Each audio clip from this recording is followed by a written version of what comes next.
इधर भारत में भी नसरल्ला की मौत का असर दिखाई दिया गया। जम्मू कश्मीर के मगाम में जिस तरह से हिजबुल्लाह प्रमुख हसन नसरल्ला की हत्या के खिलाफ विरोध प्रदर्शन मार्च निकाला गया, लोग सड़कों पर उतर आए, इजराइल सरकार के खिलाफ प्रदर्शन किया।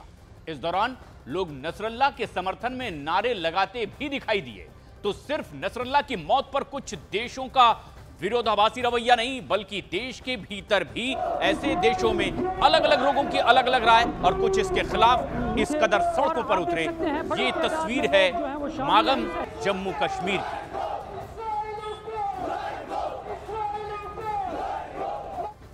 नसरुल्लाह को जो इस्राइल की तरफ से एयर स्ट्राइक में मारा गया, उसके बाद जो ही कश्मीर के अलग अलग इलाकों में ये खबर पहुंची तो लोग सड़कों पे आ गए। खासतौर से जो शिया आबादी वाले इलाके हैं वहां पे लगातार प्रोटेस्ट हो रहे हैं। मैं इस वक्त मागाम में हूं और आप देख सकते हैं यहां पर एक एहतिजाजी मुजाहरा हो रहा है।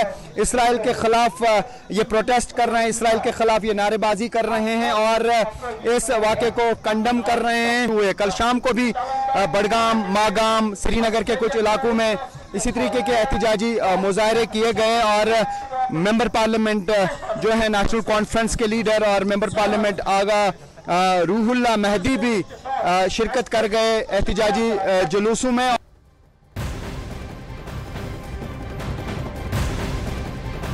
तो उधर नसरल्ला की मौत पर जम्मू कश्मीर में भी सियासत जारी है। यहां चुनाव भी हो रहे हैं। पूर्व सीएम महबूबा मुफ्ती ने आज अपने सभी कार्यक्रम रद्द कर दिए हैं। तो उनकी बेटी और उम्मीदवार इल्तिजा मुफ्ती ने नसरल्ला को शहीद करार दिया है।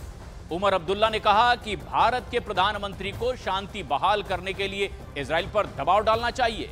तो बीजेपी ने कहा कि वे पार्टियां आतंकवाद की समर्थक हैं जो इस तरह का बयान दे रही हैं। जानते हैं हसन नसरुल्लाह साहब जो थे उनको कल कैसे इजराइल ने मारा, असैसिनेट किया, वो शहीद हुए। तो मैंने तभी अपना कैंपेन स्टार्ट करने से पहले उनका भी जिक्र किया। वी फील वेरी सैड क्योंकि उनने जहां भी दुनिया में खास तौर से गाजा में जुल्म सितम हुआ उसके खिलाफ उन्होंने एक्शन लिया, बात की। So our hearts are full of sadness. Commander Nasrallah, उसकी मौत पर महबूबा मुफ्ती को इतनी तकलीफ क्यों है? जब बांग्लादेश में हिंदुओं का कत्लेआम होता है तब इनकी आवाज़ बंद हो जाती है। आज इजराइल पर हमला करने वाला हजीबुल्लाह, उसका कमांडर अगर मारा जाता है तो ये एक दिन के लिए प्रचार बंद कर देती है। ये घड़ियाली आंसू हैं, मगरमच्छ के आंसू हैं। उधर उमर अब्दुल्ला ने कहा है कि प्रधानमंत्री शांति के लिए दबाव डालें। तो बीजेपी ने कहा कि महबूबा दरअसल धार्मिक कार्ड खेल रही हैं। बार बार ये मांग की कि इसका इस्तेमाल ना हो। दुनिया की ताकतों को इजराइल पे दबाव बनाए रख के वहाँ पे बेगुनाह लोगों की मौत और उनको जख्मी करने का जो सिलसिला लगातार 1 साल से चल रहा है उसको बंद करना चाहिए। चाहे वो गाजा में हो, चाहे लेबनान में हो, चाहे कहीं और हो। दुनिया में कहीं भी जंग जदल होना नहीं चाहिए। अमन से रहो और अमन के साथ ही ज़िंदगी गुजारे। लास्ट में तो जब देखा जाता है बड़े बड़े जंग होते हैं और जंगों के बाद टेबल पे आके बात करनी पड़ती है। लेकिन महबूबा जी रिलीजियस कार्ड यहाँ खेल रही है। इलेक्शन के दिन है, इलेक्शन के दिनों में अब आज कह रही है कि मैंने कैंपेनिंग आज बंद की है। ये एक रिलीजियस कार्ड है, इलेक्शन स्टंट है महबूबा जी का।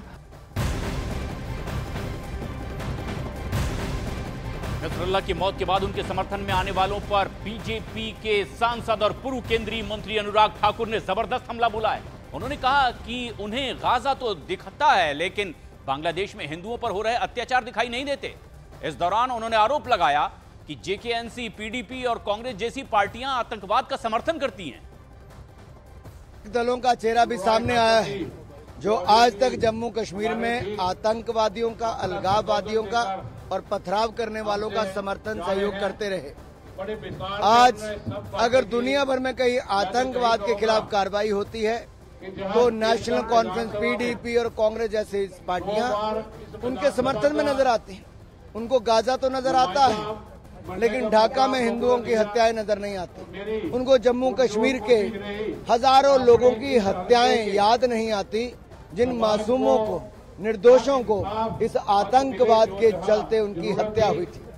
इससे बड़ा दुर्भाग्य क्या होगा कि ये राजनीतिक दल तुष्टीकरण की राजनीति के चलते चलते इस तरह से अपनी रैलियों को रद्द भी करते हैं, आतंकवाद का समर्थन भी करते हैं। ये लोकतंत्र के पक्ष में नहीं है, आतंकवाद के समर्थक हैं।